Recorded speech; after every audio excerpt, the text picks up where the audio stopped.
Welcome to Beyond the Press Release, a production of Gorecom, in which we take the time to speak with small cap executives right after they put out important news. With us today, happy to have him back as always. I don't know, I think Bernard holds a record. I really mean that for the number of appearances on the Gorecom, but every one of them is great. Bernard, for those you don't know, is the CEO of HPQ Silicon, trades on the TSX Venture Exchange on the stock symbol HPQ. And I know we got a lot of new investors because we're seeing Discord groups pop up, Facebook groups pop up. So we know there's a lot of you. Welcome to all of you. I know a lot of you are going to be hearing it. You've heard the story, but you don't quite understand it. So here's how we summarize it. HPQ is a Canadian producer of innovative silicon solutions. So they're building a portfolio of unique, high specialty value silicon products that are needed for the upcoming renewable energy revolution. And they're doing it with two world-renowned technology partners. Now, more than just lip service, from all the accomplishments they've got, the two you need to know, they've received their first order for spherical nanosilicon. That's from a major automobile manufacturer. We should all start a prize pool or some kind of pool to guess who that is if we eventually find out who that is. But maybe I'll set that up. And they also have an NDA with at least two battery players. And Bernard, I think, has hinted that there may be more. They put out a press release yesterday about Apollon. We're going to talk about that. Bernard, welcome back, my friend. Thank you. Thank you. And as a shareholder, before we get going, I'd like to express concern that you're starting to spend a lot of the company's money like water. I see you got a brand new microphone in front of you. If you want to show us that, hopefully we're going to take it easy. We haven't hit the jackpot yet. No, but it's I'm French, so sometimes the way I pronounce my phonetic accents is not picked up by the computer microphone. So after criticism over the fact that I didn't seem to enunciate correctly the word silicon and silicone, which I do know the difference, I thought maybe $1,000 on a microphone. Maybe a good microphone can pick up the fact that I do pronounce that. Unfortunately, I am Francophone. Therefore, sometimes when I search my word, my phonetic accents goes to the wrong place. And by the way, I said you guys try to do it in French. Just to give you a joke how bad, you Anglos are in the French. I just got today. You Anglos? Well, yeah, I didn't all non-Francophone. I just got today an email from the CSA telling us we have to update our things on SETI and all those type of things. And, luckily I can read English because the French version didn't know. I did not know there was such a thing as an electrical email address. It's like, it was like for me to pick up French mistake, it has to be bad because I need proofreaders. So is anyway, that why you drop? That's why I dropped the big bucks on the microphone. I know you spent $80, and I'm kidding about the 1,000, but still, I'm keeping you in check on behalf of everyone. So the press release. Yes. HPQ and Apollon Solar renew their agreement to pursue the development of silicon materials for energy storage and hydrogen production. So there's a lot in there. You would think, most people would think, renew an agreement, big deal. But, and typically on the small cap world, that's not a big deal. But this seems like there's a lot to unpack, and it's important because I'm going to summarize this. You guys are continuing to develop nanoscale and porous silicon to continue developing nanoscale and porous silicon materials.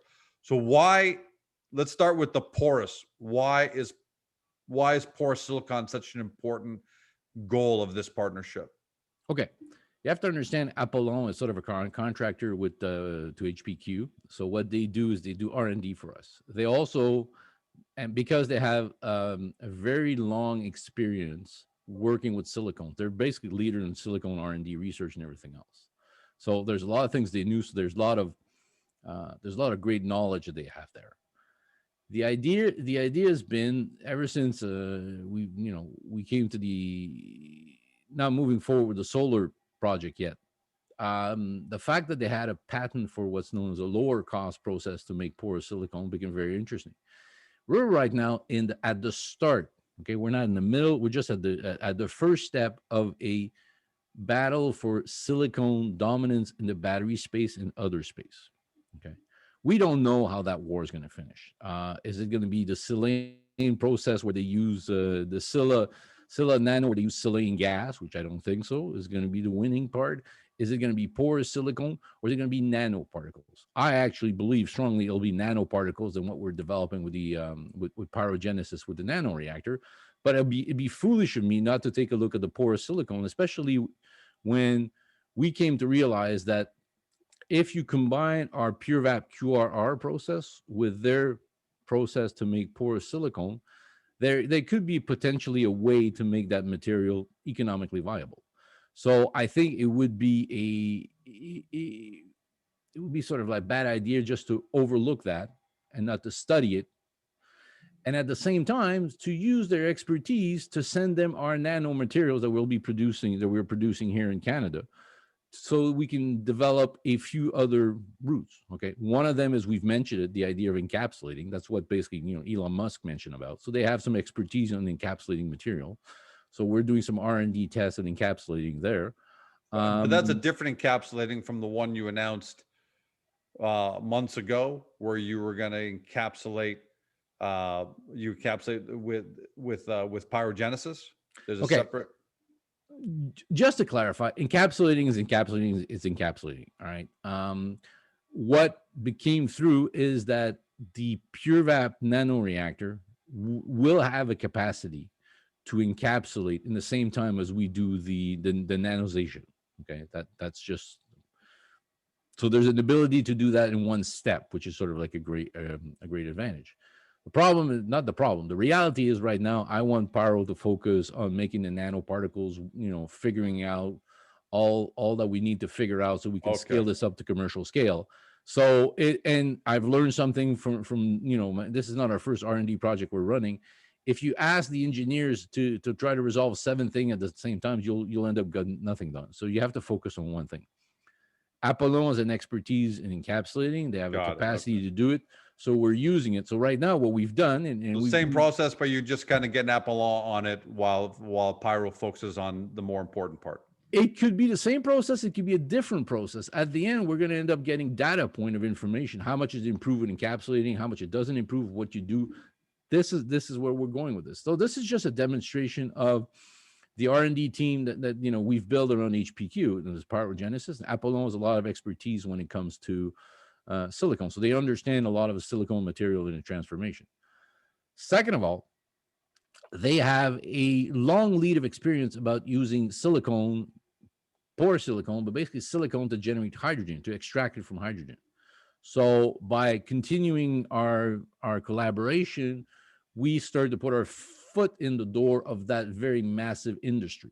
All right. And a foot in the door with somebody who's already, demonstrated they can deliver system to the military, and have an operational system that we'll be taking a look at. I think that's a very other important priority.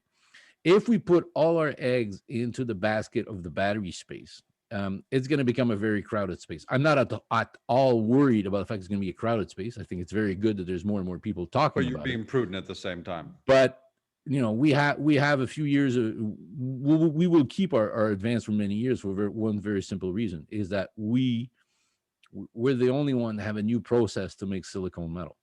Newsflash to other investors: the fact that you own a quartz mine, there is no way in heck that you can say, and with a straight face, that you're going to be playing in the battery space. And there are companies out there, right? We won't name, but it seems like there are people trying to make that big leap of, I've got some quartz, therefore I'm going to be a battery player for silicon. I mean, it's almost crazy to hear that. Well, it is crazy, but 6 years late. That's what I thought 6 years ago. And lo and behold, you don't hear me talking about quartz deposit, quartz mine, or how much that is important. That shows you how basically unimportant the quartz deposit really is in this industry. It might become important when we're going to be starting to produce a few 100,000 tons of nanopowders per year, but until we get there. If we stay independent till when we get there, it might be an issue, but at this moment it's not. All right, to kind of recap that, because there's a lot there. So yeah, the aim is porous silicon. Why? Because currently, to make porous silicon, processes use very high purity silicon with 9N to 11N. I mean, 9N for everyone at home is 99.9999 times. No, 9 to 11 is the no, raw George. material. No, you keep getting it wrong. 9N is 2N Oh, dot plus 7. 7. All right. Sorry, such a big. Okay, 9 and But 11. your But thanks for 9N was that. 11N, just to tell you. But that makes the everybody gets cost confused with of that. porous silicon prohibitive, right? It almost makes it like it's a real luxury product. But Apollon has developed and patented a process capable of using 2 to 4N silicon. That's where HPQ comes in. Yep. Right? Because there's nobody that can make 2 to 4N in one step. Okay.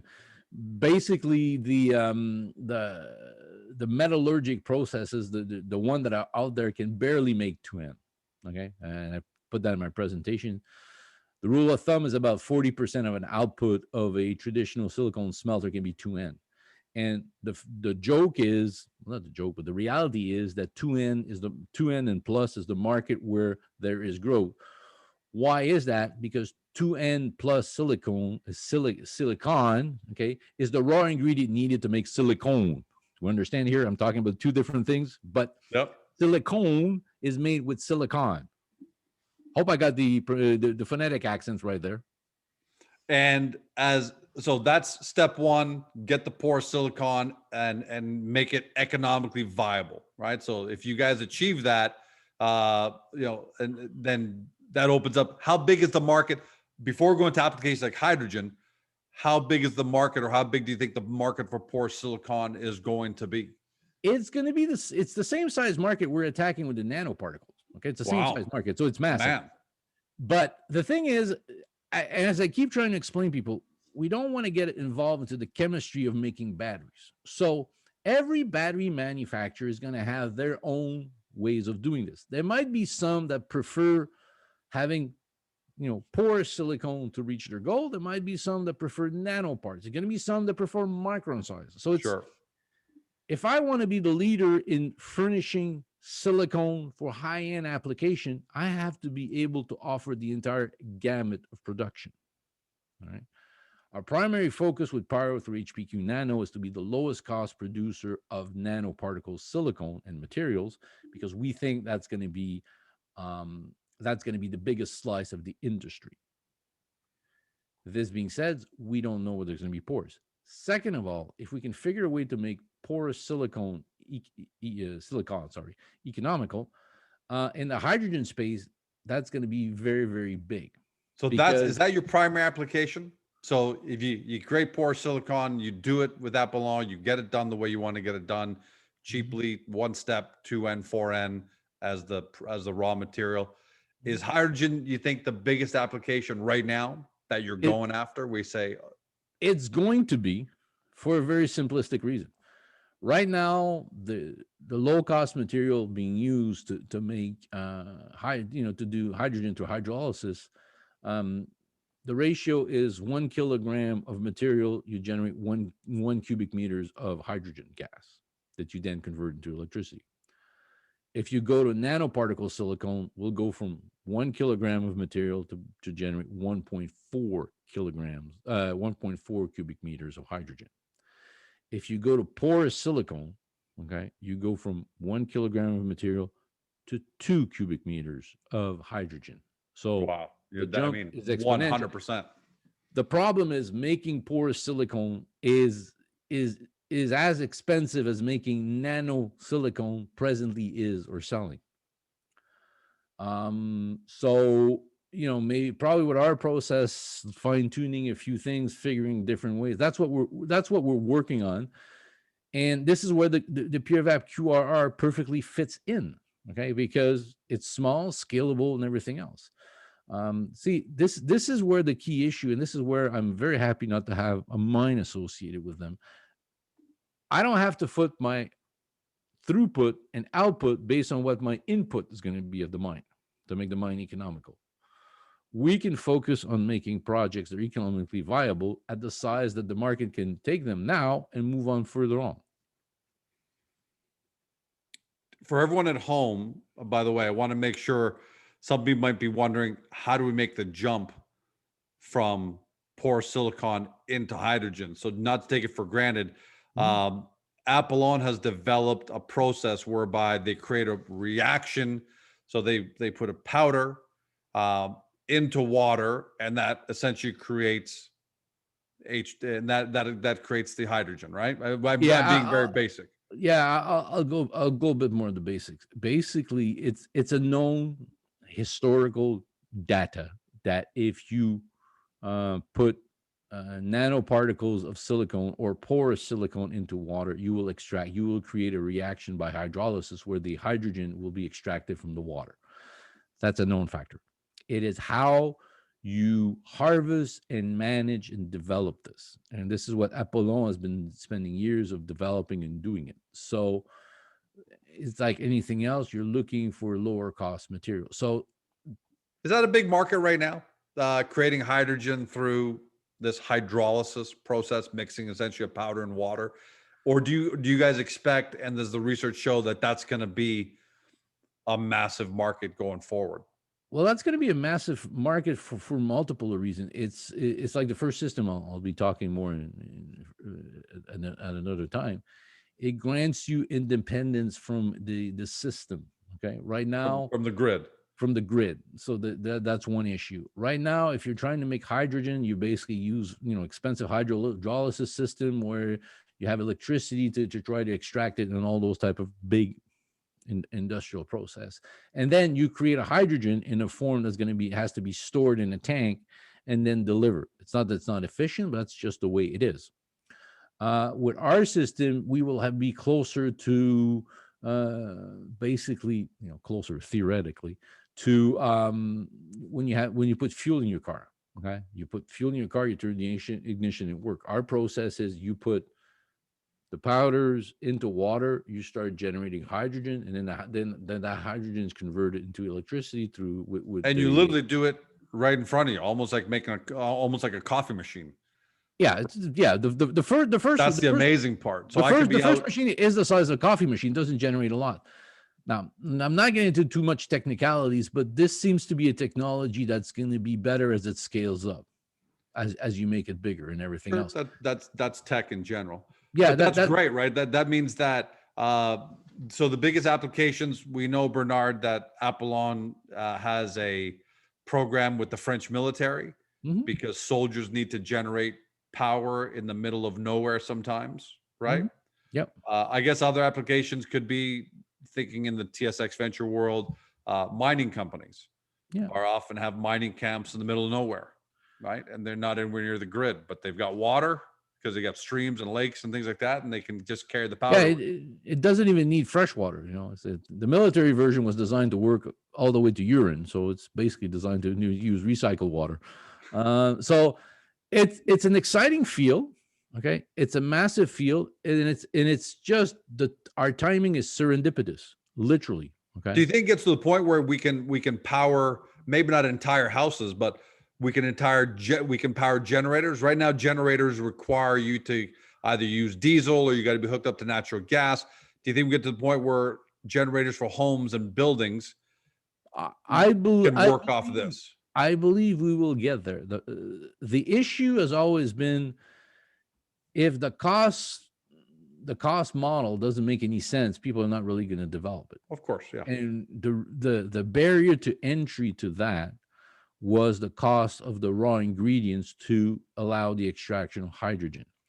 It's a bit, I'll give you an example. Quebec was number one in hydroelectricity and everything else. And, at one point we were building a lot of wind farms and everything else. It wasn't economical.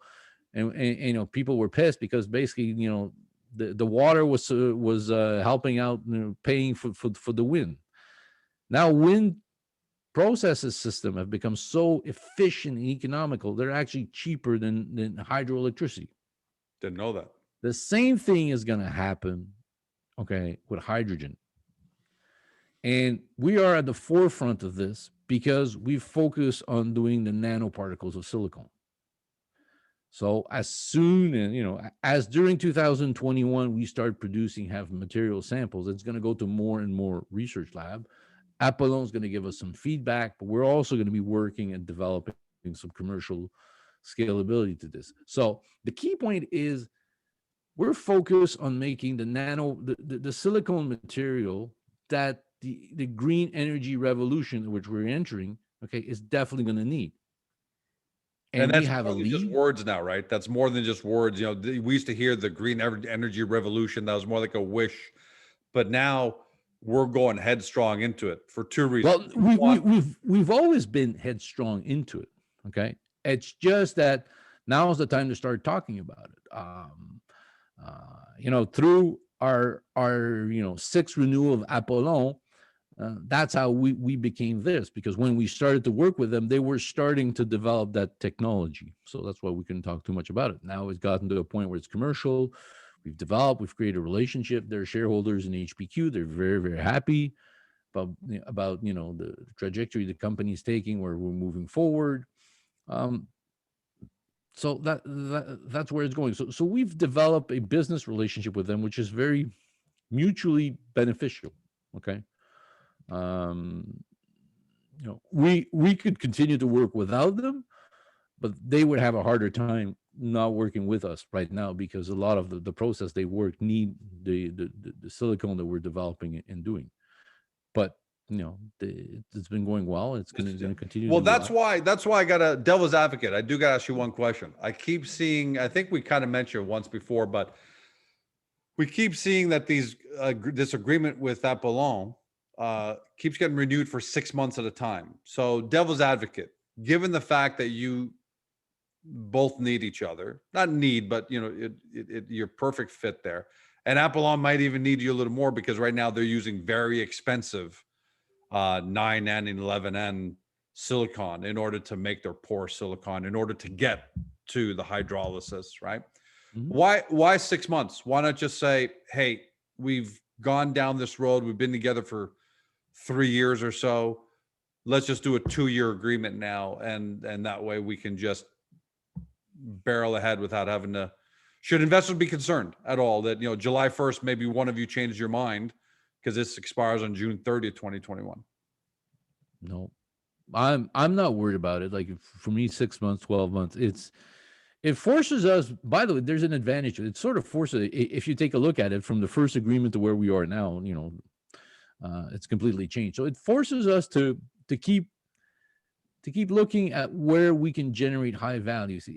There's something you haven't mentioned, in which we start talking, is we mention also other applications that we're going to be starting to look at. And in a certain way, porous silicone and nanomaterials are pretty similar, generally speaking. So there's going to be other high value applications where we can look at the potential of both materials. So that's going to be really advantageous for HPQ. And it also allows me, I want Pyro's technical guys to focus on scaling up the equipment, getting it running, getting everything else. I can't ask them to basically, do that part of the R&D. And I'm not going to create my own R&D team to do that when I have Apollon that's there willing to do it. And we have what we started with 2017. We got a 4-year relationship on through 6 months renewal contract and everything else. Right. Originally it was done because I don't want to have in my books a very long contract that could be expensive. Now we have more of the money, but I think it's still prudent to just to get a more limited time. If we have a 2-year contract and suddenly, lo and behold, something else happens, which I don't foresee at the moment, you never know. So, all right. I thought I'd bring that up because, look, these aren't softball, cheerleading interviews either. So when I see things like that, and I'm sure investors see that, there are going to be some people that are going to doubt you on this, but I do challenge. I look, in previous interviews, I asked, what's your distribution model? A year ago, when we were talking about this, before you got the NDAs, before you had the sale to the global auto manufacturer, I remember back then, like, for anybody who might say that, I was challenging you back then, saying, yes, Bernard, but how do you get distribution? How do you get to your market? And back then you said, George, the market's going to come to us. See, and I would challenge you on that. Yes, but you're right. But the bottom line is, I do challenge when I see a weakness, because we have to, right? Otherwise, it's anyway, it's good because, one of the reasons why we do the interview sometimes like 24 hours afterward is if there's something in the press release that people didn't understand, which I don't seem to see right now, we can always address it, because a written text is complicated, and if past 10 lines, it's very surprising if people read it to the end. There are some people that do read it to the end, and they'll send me ideas and type of material. But I think most people probably watch or listen to these just to really understand what it's all about, and hey, that's great too. This is why you're spending $2,000 on microphones, right? Just so you can $80 on Amazon. All right, man. Well, look, this is another big milestone. This is I like the fact that we sat down together to really get the market to understand what the applications are and what the rationale is for these applications.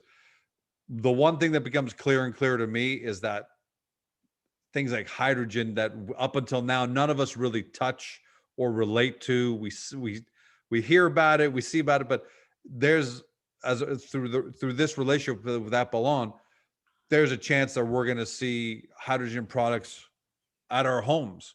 Hydrolysis powder with the with the silicone, with the water, and we're generating our own energy that way. That's exciting to me, because you start small, and where does it end up 5 years from now, 10 years from now, right? You have a global revolution, like you're saying. So last word to you, Bernard, before we sign off, and I'm sure you're going to be back on. Oh, by the way, how is PyroGenesis doing? Because we mentioned it a couple of times. You're saying, I want the PyroGenesis engineers to focus on how things going there with them. It's going exactly as I expected it to do. It's a research and development project. Things are advancing. Nothing really big to report, or when there's going to be something big, we'll report it. I don't report every twist of the knobs and everything else. No, and I wasn't asking for that. But everything's moving along nicely as planned, on schedule. Yeah, people have to realize that if there was something really, really negative or that wouldn't be working, I would be obligated to report it. If things are moving along the budget, the target line, and everything's moving in the right direction, there's nothing really. Yeah, that's what I figured. But it made sense to us to talk about for 30 seconds here at the end, as we go into a weekend, just for it, because I'm sure investors at home probably wondering, by the way, how's it going with PyroGenesis? So thanks for telling us that. Last word to you, my man. We're gonna have you back on, I'm sure, because there's so many moving parts to HPQ now. It's fantastic. Last word to you. What should investors take away from this press release? That we are advancing, and we really do have a leadership position into developing silicone material for batteries, energy applications, and other applications that are going to come into more fruition over the coming months. All right, that's some good foreshadowing. Looking forward to it. Thanks for being here, Bernard. Are you a football fan? You going to make a pick for the Super Bowl? Nope. Well, I used to live in Florida for many years, so I guess I'm gonna have to take Tampa Bay. All right. If you're wrong, then that just I'll just be wrong. But usually that might be a bad indication of your leadership ability at HPQ. No. I'm basically, if I pick a team, like my wife doesn't let me watch sport, because if the Canadians play and I watch it, they're going to start losing. So it's like I'm a bad omen. So get out of here. Come on, that's not true. We all think that. Trust me. Why'd I move from that couch? They were winning. Switch seats. It's crazy. Thanks for joining us, Bernard. Man, have a great day. Congratulations on the new mic. Welcome to the club. We're no longer in the garage anymore, are we? No.